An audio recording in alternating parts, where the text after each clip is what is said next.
Assalamu alaikum. This is Hasibullah Mehman and welcome to HM Talks. Dear viewers, today we'll discuss a very interesting topic, that is sales.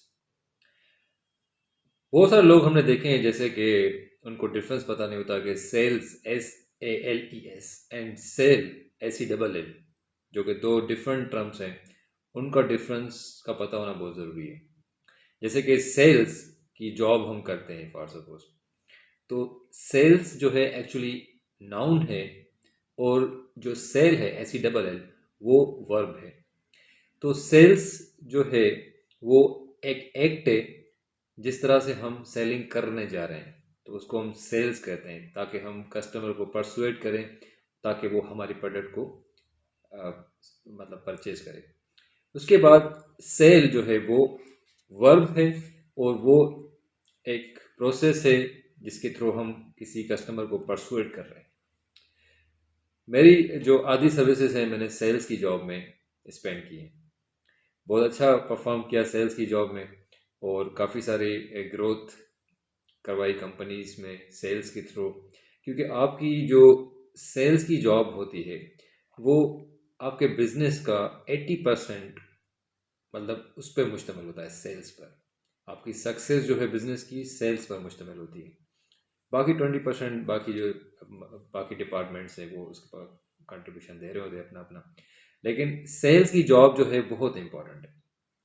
जब कोई sales की job में grow करने लगता है तो obviously वो इस रोल को छोड़ना ही नहीं चाहता, क्योंकि इस रोल में इतनी ग्रोथ है जितनी हमारी सोच है। आप सेल्स में रहते हुए एक डॉक्टर, एक इंजीनियर और लॉयर और any other person, media person, जो भी हाईली पेड जॉब्स वाले को चैलेंज कर सकते हैं इस सेल्स को आगे बढ़ाते हुए, क्योंकि आपकी सेल्स में इतनी अच्छी सैलरी हो जाती है, इतने पर्क्स अच्छे हो जाते हैं, तो दूसरा काम आप किसी को लाइक ही नहीं करेंगे, क्योंकि इतना आपको मज़ा आ जाएगा। और वो टेक्निक है जिसके बदौलत आपको वो एक हुनर है, एक स्किल है, जो अगर आपके अंदर आ गया तो वो आप, मैं समझता हूँ कि इस रोल को कभी नहीं छोड़ेंगे। कहीं ना कहीं हम सेल कर रहे होते हैं। फॉर सपोज अगर हम लेक्चरर हैं किसी यूनिवर्सिटी में या टीचर हैं, तो हम अपनी सर्विसेज जो है ना प्रोवाइड कर रहे हैं ना उस इदारे को, यूनिवर्सिटी को या कॉलेज को या स्कूल को। जो भी हमारे पास स्किल है हम सेल कर रहे हैं, उसकी बदौलत हमें वो रेमुनरेशन मिल रही है, सपोज। तो ये भी सेलिंग है ना। जब आपके अंदर इतना अच्छा स्किल है तो आप प्रोडक्ट भी बेच सकते हैं, why not. Perhaps this is a sequential phase we have to follow, because selling without sequence will definitely spoil your pitch, and selling without skills will kill your sales 100%। आप बगैर skill सीखे हुए cell कुछ कर ही नहीं सकते।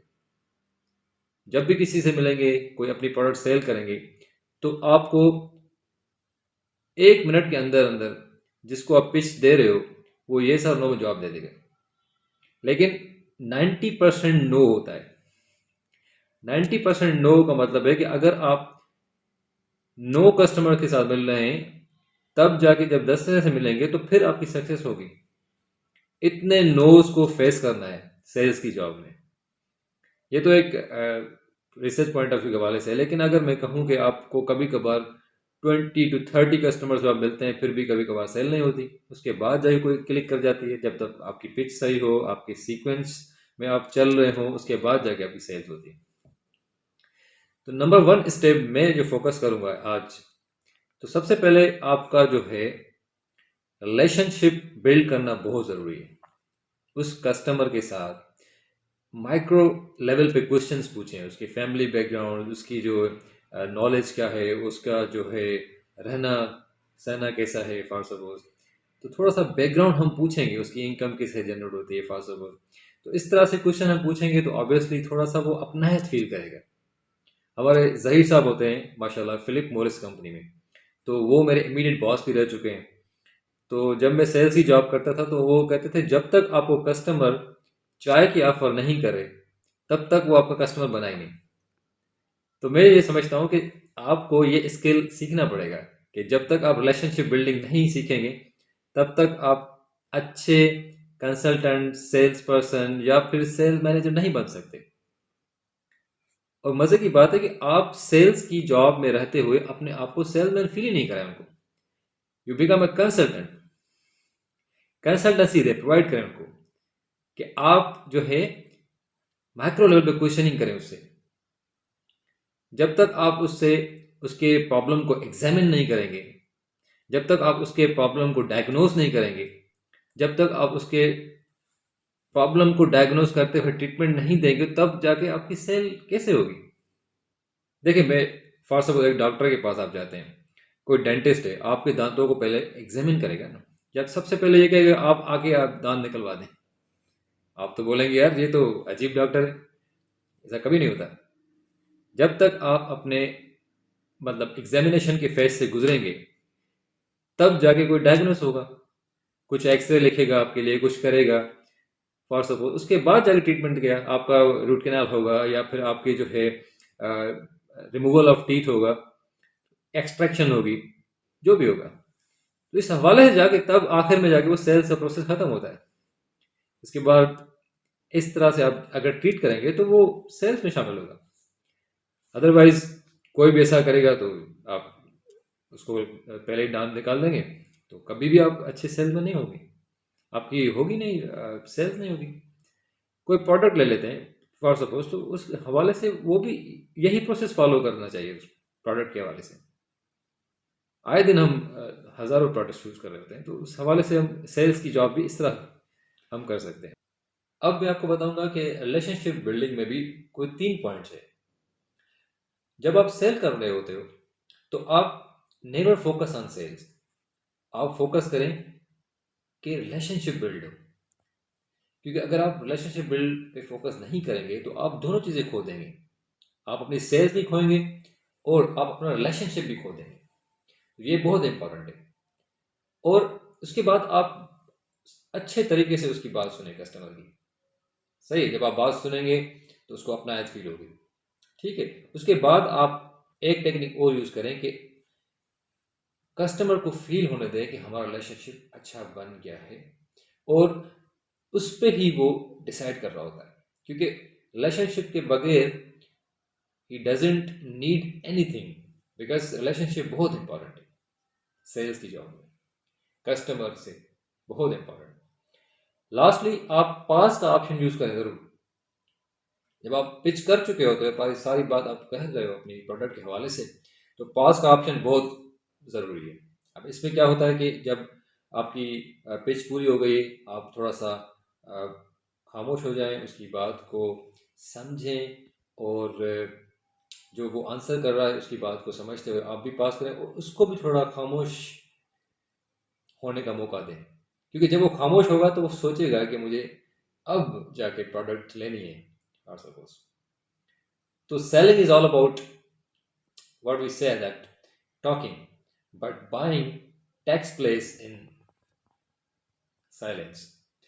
तो ये मेरे ख्याल से बड़ा ज़बरदस्त किस्म का एक आइडिया है जिससे आपकी सेल्स को बूस्ट मिल सकता है, आप अच्छा सेल कर सकते हैं।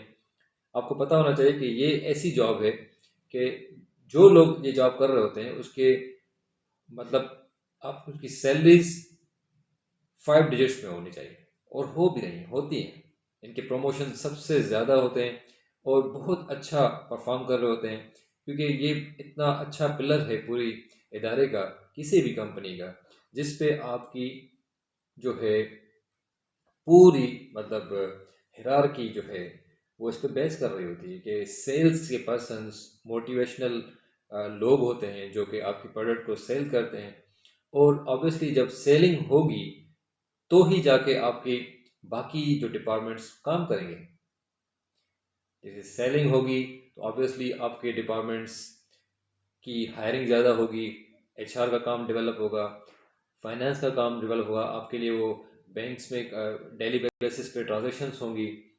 इस तरह आपकी मार्केटिंग डिपार्टमेंट काम करेगा। सो मार्केटिंग का एक जो पाया है वो सेल्स एक जस्ट अ पाया है, इसको हमें समझना चाहिए। और सबसे इम्पोर्टेंट बात इस वीडियो की एक पेरेंटो प्रिंसिपल होता है मार्केटिंग का टर्म है फॉर सपोज, उसमें क्या होता है कि 80 और 20 का रूल फॉलो होता है। 80% एफर्ट होती है तब जाके 20% सेल्स आती है। Imagine how important these people are, और वो कितनी एफर्ट कर रहे होते हैं तब जाके कोई सेल्स होती है।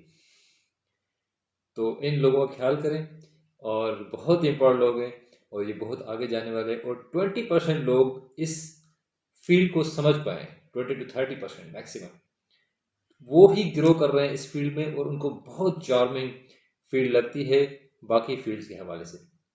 So think about this principle when you launch your business and you are going to make sales in the field. So you have to focus on this 80 to 20% ratio. You have to focus on this.